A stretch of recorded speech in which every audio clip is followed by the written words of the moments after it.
औज़ुबिल्लाहिमिनश्शैतानिर्रजीम बिस्मिल्लाहिर्रहमानिर्रहीम। Dear students, अस्सलाम वालेकुम। This is Mohammed Irsham. और जैसा कि आप लोगों को पता है कि चैप्टर नंबर 5 जो है वो हमारा ख़त्म हो गया था, तो अब जो है चैप्टर नंबर 6 स्टार्ट करते हैं। तो जो चैप्टर नंबर 5 की जो एक्सरसाइज है या उसके जो न्यूमेरिकल्स हैं वो मैं इंशाल्लाह आपको चैप्टर नंबर 6 के साथ जो है वो इकट्ठे ही न्यूमेरिकल करवाऊँगा। तो उम्मीद करता हूँ कि आप लोगों ने जो है चैप्टर नंबर 5 जो है वो अच्छे से किया होगा। वेरी इंपॉर्टेंट चैप्टर था। उसमें आपने देखा काफ़ी जो है वो न्यूटन ने किस तरह डिस्कवरी की ग्रेविटेशन की, तो कैसे कैसे जो है वो उसके बाद फिर हमने जो है वो आर्टिफिशियल सैटेलाइट के बारे में पढ़ा। उसके बाद फिर हमने उसकी वेलोसिटी निकाली। तो आज चैप्टर नंबर 6 जो है वो स्टार्ट करते हैं। चैप्टर नंबर 6 वर्क और एनर्जी के बारे में। बड़ा इंटरेस्टिंग टॉपिक है, ठीक है। इसमें जो है बहुत आसान है, बहुत आसान है। वो इस लिहाज से आसान है कि क्योंकि जो जो भी हमने बात करनी है वो रियल लाइफ के बारे में, जो डेली लाइफ के बारे में वही इसमें बातें होंगी। एनर्जी क्या है, वर्क क्या है, तो बहुत आसान चैप्टर है। बस आप लोगों ने ये करना है कि इसको साथ साथ करना है और कोशिश किया करें कि जो है जो लेक्चर रिकॉर्ड होता है उसको कम से कम एक दफ़ा, दो दफ़ा, तीन दफ़ा का सुना करें।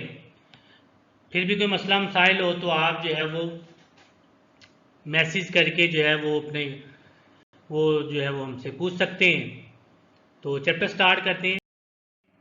आप लोगों से आज जो है कुछ इस तरह जो है वो टॉपिक डिस्कस करना है जिसमें हम वर्क की बात करेंगे। उसके बाद उसका मैथमेटिकल फार्मूला क्या है, उसके बाद फिर उसका यूनिट की बात करेंगे, फिर क्वांटिटी देखेंगे, फिर उसके बाद लास्ट में डिपेंडेंस देखेंगे कि वर्क जो है किन चीज़ों पे डिपेंड करता है। तो स्टार्ट करते हैं। वर्क जो है ये इसकी जो सिंपल सी डेफिनेशन कुछ इस तरह है कि वर्क जो है बेसिकली क्या होता है कि फोर्स और डिस्प्लेसमेंट का जो प्रोडक्ट होता है वो आपका जो है वो वर्क होता है। क्योंकि आपको पता है कि अगर किसी भी बॉडी को मूव करवाना हो तो हमें उसके ऊपर क्या करना पड़ता है, फोर्स लगानी पड़ती है। चैप्टर नंबर 3 में आप लोगों ने फोर्स को काफ़ी डिटेल से पढ़ा हुआ है। उसमें यही था कि अगर कोई भी चीज़ जो है वो जो मूव कर रही है उसको स्टॉप करना हो या जो स्टॉप है उसको मूव करवाना हो तो हमें उसके ऊपर फोर्स लगानी पड़ती है। और जब आप किसी बॉडी के ऊपर फोर्स लगाते हो तो वो डिस्प्लेसमेंट कवर करती है। तो अगर हम फोर्स और डिस्प्लेसमेंट का प्रोडक्ट ले लें तो वो क्या बन जाता है, वर्क बन जाता है।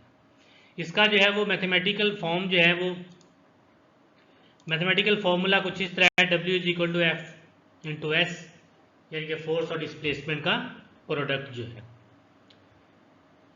बाद जो है ये कुछ आपके सामने कुछ डायग्राम्स हैं, इसमें से आपने कंसेप्ट क्लियर करना है। अगर आप इस डायग्राम को देखें, डायग्राम नंबर 1 को, यानी कि उसके ऊपर ये लिख दिया मैंने। अगर आप इसको देखें तो इसमें जो है एक बॉडी जो है, ये लेट्स सपोज करें ये एक मैस है, एक बॉडी है जिसका मैस m है। हमने क्या किया हुआ है, इसको हॉरिजॉन्टली इसके ऊपर फोर्स लगाई हुई है। सपोज करें ये जो है ये पॉइंट ए के ऊपर था। जब हमने इसके ऊपर फोर्स लगाई तो जो फोर्स लगाई है वो एरो से भी शो हो रही है।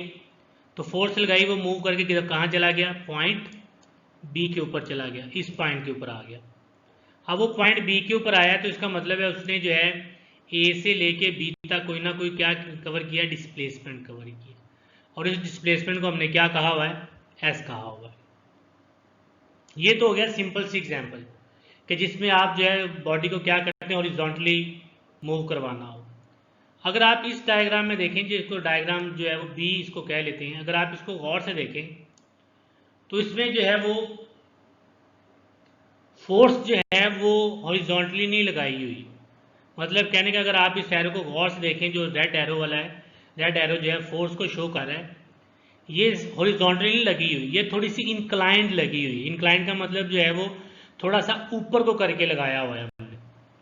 जब हमने थोड़ा सा इसको इंक्लाइंड करके इसके ऊपर फोर्स लगाई हुई है तो आपको पता है कोई भी जो वेक्टर होता है, फोर्स एक वेक्टर है, चैप्टर नंबर 4 में आपने पढ़ा हुआ है रेजोल्यूशन ऑफ फोर्सेस। उसमें जो है फोर्स जो है उसको हम क्या करते हैं, उसके कंपोनेंट्स में डिवाइड कर लेते हैं। और कंपोनेंट्स भी कौन कौन से, एफ एक्स हॉरिजॉन्टल कंपोनेंट और एफ वाई वर्टिकल कंपोनेंट। ठीक हो गया। और बीच में जो सेंटर में आप देखें कि एक एंगल बन रहा है जिसको हम क्या कहते हैं, थीटा से शो किया हो। दोनों में भी फर्क क्या होगा, दोनों में फर्क ये हुआ कि एक डायग्राम और बी में ए में हॉरिजॉन्टली सीधा मूव कर रहे थे, लेकिन जो बी है उसमें हम जो फोर्स लगा रहे हैं वो थोड़ी सी इंक्लाइंड लगा रहे हैं, मतलब सीधा नहीं लगा रहे, थोड़ा सा इंक्लाइंड करके उसको खींच रहे हैं। तो जैसे इंक्लाइंड हमने किया तो उसमें कुछ ना कुछ एंगल बन गया। अब अगर आप देखें एक चीज कि यहाँ जो फॉर्मूला होता है वो क्या होता है, एफ एस होता है, यानी कि एफ हम क्या करते हैं, सिंपल जो है वो मल्टीप्लाई कर देते हैं फोर्स को डिस्प्लेसमेंट को। लेकिन यहाँ जो है, यहाँ एंगल आ गया, इधर भी एंगल है, वो एंगल इधर जो है वो आपको पता है जिस डायरेक्शन में फोर्स है, अगर सपोज करें कि एक जो है फोर्स भी इसी डायरेक्शन में है, एफ भी इधर है, और जो बॉडी जो है वो उसी डायरेक्शन में क्या कर रही है, मूव भी कर रही है, तो दोनों के दरमियान में एंगल कितना बन जाएगा, जीरो। क्योंकि एंगल की डेफिनेशन ये होती है कि अगर दो रेज आपस में एक पॉइंट को कट करें, या जिन रेज का स्टार्टिंग पॉइंट जो है वो क्या हो, एक ही हो, तो वहाँ एंगल बन जाता है। तो यहाँ तो ना कट कर रही है ना स्टार्टिंग पॉइंट एक है, इसलिए एंगल जो है वो जीरो हो गया। अब यहाँ जो है एंगल जीरो नहीं है। अब अगर आप इसको देखें इंक्लाइन करके खींचा तो कुछ ना कुछ जो है वो एंगल बनेगा। इसके लिए जो फॉर्मूला आता है F S is equal to C O S cos theta. Theta जो है वो एंगल होता है, और ये चैप्टर नंबर 4 में पढ़ा हुआ है कि कॉस को हम क्या कहते हैं, कॉस जो है वो बेसिकली कोसाइन होता है, और ये ट्रिग्नोमेट्रिक रेशो होती है। और ट्रिग्नोमेट्रिक रेशो आपको पता है कि ये आपने काफ़ी डिटेल से इसको पढ़ा हुआ है चैप्टर नंबर 4 में। तो दोनों डायग्राम में आपको डिफरेंस नज़र आ गया होगा। अब अगर आपको कुछ भी कहा जाए कि उसमें जो है अगर आपने एक बॉडी के ऊपर फोर्स लगाई है, न्यूमेरिकल भी हम इसको सॉल्व करेंगे। अब आप लोगों ने क्या करना है, मैं आपको एक छोटी सी असाइनमेंट देता हूँ।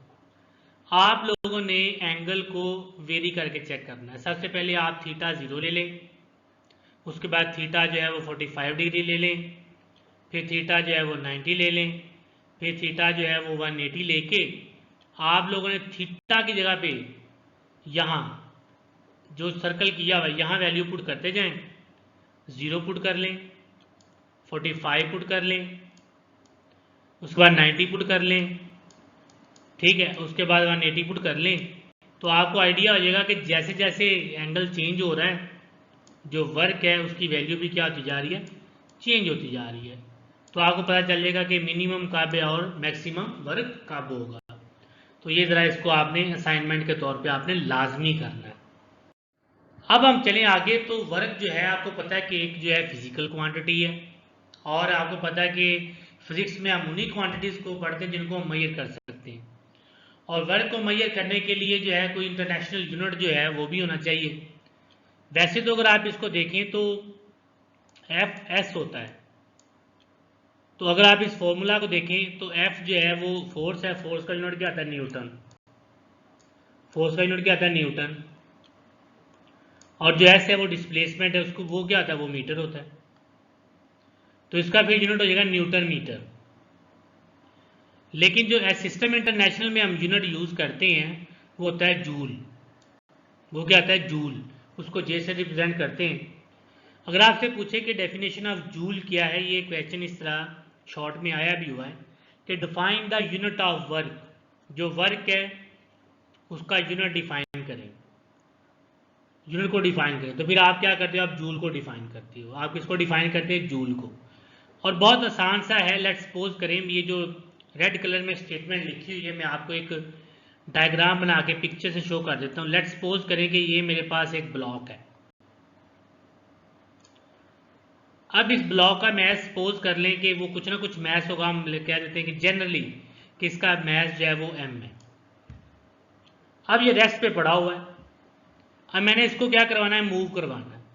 तो मुझे मूव करवाने के लिए इसके ऊपर क्या लगानी पड़ेगी, फोर्स लगानी पड़ेगी, फोर्स। जब हम ये इसके ऊपर फोर्स लगाएंगे, ये क्या करेगा, ये मूव करना शुरू कर देगा, ये मूव करना शुरू कर देगा इस डायरेक्शन में। हम सपोज करते हैं कि मैंने इसके ऊपर जो फोर्स लगाई है 1 न्यूटन है। कितनी फोर्स लगाई है, 1 न्यूटन। और वो जो कितना डिस्प्लेसमेंट कवर करता है, 1 मीटर डिस्प्लेसमेंट कवर करता है। तो ऐसी सिचुएशन जिसमें अगर आप जो है कि एक बॉडी के ऊपर 1 न्यूटन फोर्स लगाओ और उसमें 1 मीटर जो है वो डिस्प्लेसमेंट प्रोड्यूस हो जाए, तो उसको हम 1 जूल कहते हैं। और यही जो है रेड में जो है वो स्टेटमेंट लिखी हुई। उसके बाद क्वांटिटी जो है ये स्केलर क्वांटिटी होती है और ड्राइव होती है। स्केलर क्वांटिटी है और आपको पता है कि वेक्टर और स्केलर जो है ये हमने पढ़ा हुआ है डिटेल से इसको, कि वेक्टर क्या होता है और स्केलर क्या होता है।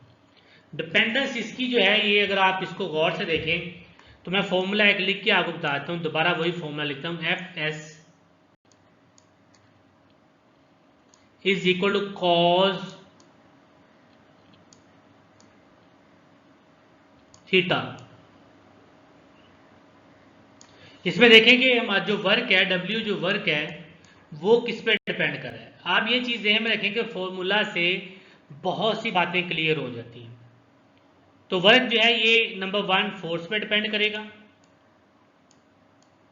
जितनी फोर्स लगाओगे वर्क भी उतना होगा, फोर्स पे डिपेंड करेगा। उसके बाद नंबर 3 डिस्प्लेसमेंट पे डिपेंड करेगा और जो एंगल है उसके ऊपर डिपेंड करेगा। इसलिए तो मैंने आपको पिछले जो है वो स्लाइड में कहा था कि आप लोगों ने एंगल जो है उसकी वैल्यू चेंज करके तो आपने वर्क को जो है वो देख लेना, जैसे जैसे एंगल चेंज होगा वर्क भी क्या होता जाएगा, चेंज होता जाएगा। तो ये हमारा टॉपिक था वर्क के बारे में, बहुत सिंपल सा टॉपिक है। अब आप लोगों ने क्या करना है, इसको साथ साथ करना है, क्योंकि अगर जो है वो इसको साथ साथ नहीं करेंगे फिर प्रॉब्लम हो जाएगा।